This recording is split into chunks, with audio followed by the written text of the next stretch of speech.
Hey guys, just some gameplay footage here from the leapquake Barbarian. Currently wearing the Might of the Earth set, playing on Torment 10.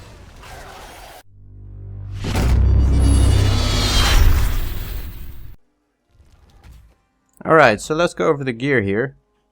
I'm equipped with a Spires of the Earth shoulders,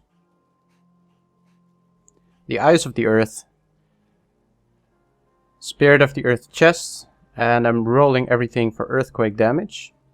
Pretty nice necklace, but ideally you'll want to use the Hellfire amulet. The braces really aren't that great either. Ideally you'll use Skular's Salvation. Then I have Focus. Unfortunately not with the best rolls either, but my luck really hasn't been that great lately.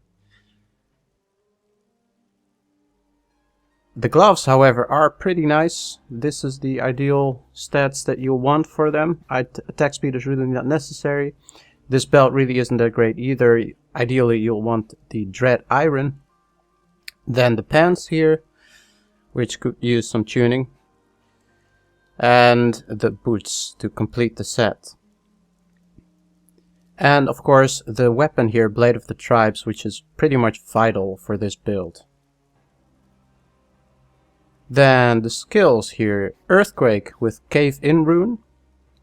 I chose Earthquake on the left mouse button because it is essential to take the Cave In rune.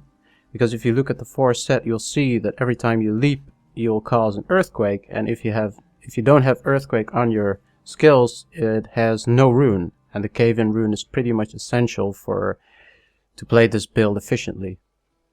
Then we have Ancient Spear with Boulder Toss, because it uses up all the remaining fury, which reduces the cooldown on leap, essentially. Now with leap we take Iron Impact. Iron Impact really gets enforced quite a bit because of the set bonus.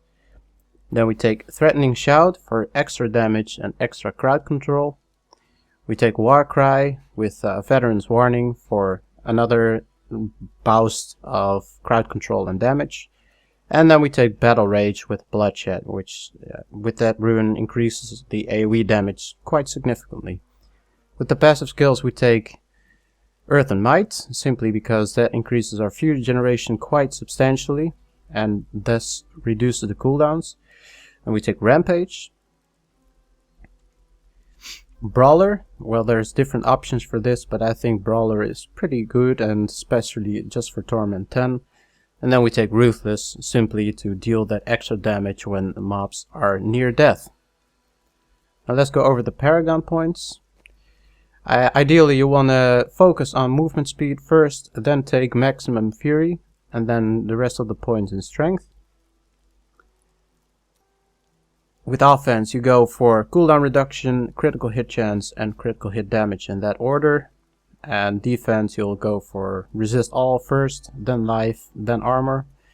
And as a utility, you'll go for resource cost reduction, area damage, and life on hit. Although area damage would be the priority here. We also have the Kanai's Cube, and in that we have the Furnace as our weapon. We have the Loot Socks as our armor slot, simply because that allows us to do more leaps before the cooldown starts. And as a ring we take Band of Might, which really increases our survivability, especially in higher greater rifts.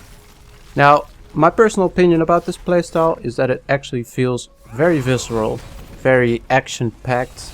I'm a sucker for AoE builds, crowd control, and simply this build has been reworked since 2.4, and right now it actually feels like a very substantial build, very fun to play, pretty high-paced, although not as high-paced as Raker's is. But generally you just feel very tough, you feel very Barbarian-like, and well, it's amazing essentially how much damage you can take. Now unfortunately at the moment of this recording I have not been lucky enough to basically find the perfect bracers for this build, which is Skular's Salvation and the belt, the Dread Iron, because the belt increases the avalanche damage by over 100% if I'm not mistaken, and the bracers actually increase the damage you do with Ancient Spear Boulder Toss by 100%. And then when the boulder toss hits 5 or fewer enemies, the damage is increased by 120 to 150% damage. So if you have those two items, the damage you will do is just significantly higher. But at the moment of this recording, at least, my current gear is well sufficient enough to do at least Greater Rift 60, if not higher. And then of course the Hellfire Amulet is also better suited to have.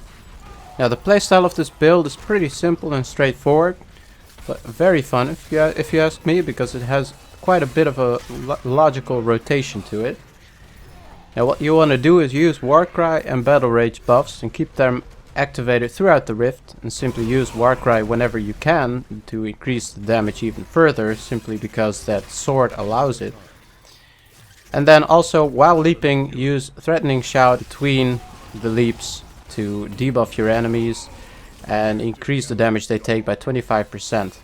Now when your fury is full, simply just use an Ancient Spear with Boulder Toss. It will do a lot of damage, and it will also instantly reset leap, so you can continue on leaping into the fray. So I'm just going to show you guys just a few more minutes of rifting. I won't be talking. You can just see the gameplay for yourselves and decide if this is the class for you. Thanks for watching.